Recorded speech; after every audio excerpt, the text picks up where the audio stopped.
আজকে ছিল আমাদের ভার্সিটিতে প্রেজেন্টেশন, তাই সকালবেলা খুব সুন্দর এই শাড়িটা বের করে নিয়েছিলাম প্রেজেন্টেশন দেওয়ার জন্য পরবো বলে। মিষ্টি কালারের এই সুন্দর শাড়িটা কিন্তু দেখতে অনেক সুন্দর লাগছিল, তাই ভাবলাম এটাকে এই সাদা ব্লাউজের সাথে ম্যাচ করে পরে ফেলি। তো সকালবেলা টুকটাক রেডি হয়ে শাড়ি পরে নিলাম এবং তেমন কিছু আমি সাজিনি, নর্মাল সিম্পলের মধ্যেই একটু লিপস্টিক দিয়ে আর একটা টিপ পরে রেডি হয়ে গিয়েছিলাম। তো এই তো ক্লাসে যাওয়ার পরে দেখি সবার প্রেজেন্টেশন অলরেডি শুরু হয়ে গিয়েছে, আমি একটু লেট করে ফেলেছিলাম।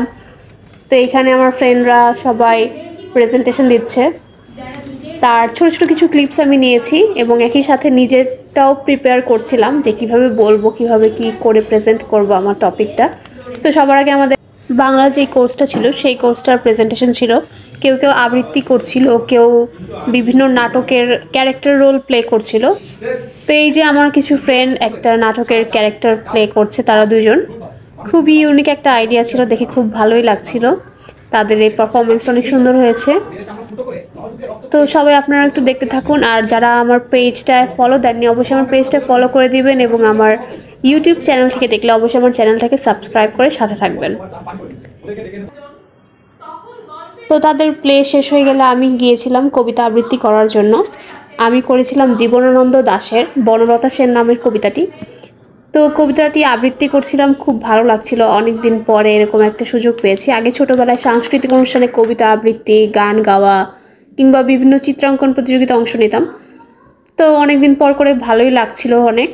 তো এরপর যখন আমাদের ফ্রেন্ডসদের সবার প্রেজেন্টেশন দেওয়া শেষ হয়ে গিয়েছিল, তখন আমরা সবাই নিচে যে একটু ফটো সেশন করে নিচ্ছিলাম।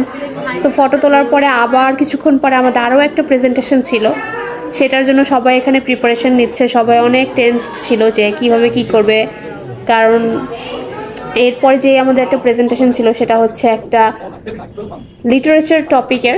সো সবাই অনেক টেনসড ছিল। তো এই যে আমাদের আরেকটা ফ্রেন্ড, সে তার প্রেজেন্টেশন দেওয়া শুরু করেছে। তো এখানে আমরা সবাই বসে দেখছিলাম যে সে তার ক্যারেক্টারটা কিভাবে প্লে করছে। তো তার একটু পরেই শুরু হয়ে গেল আরও কয়েকজনের প্রেজেন্টেশন। এরপর তারপরে আমি গেলাম এবং আমি অ্যাক্টিংয়ে খুব একটা ইউজ টু না, তাই আমার তেমন একটা ভালো হয়নি।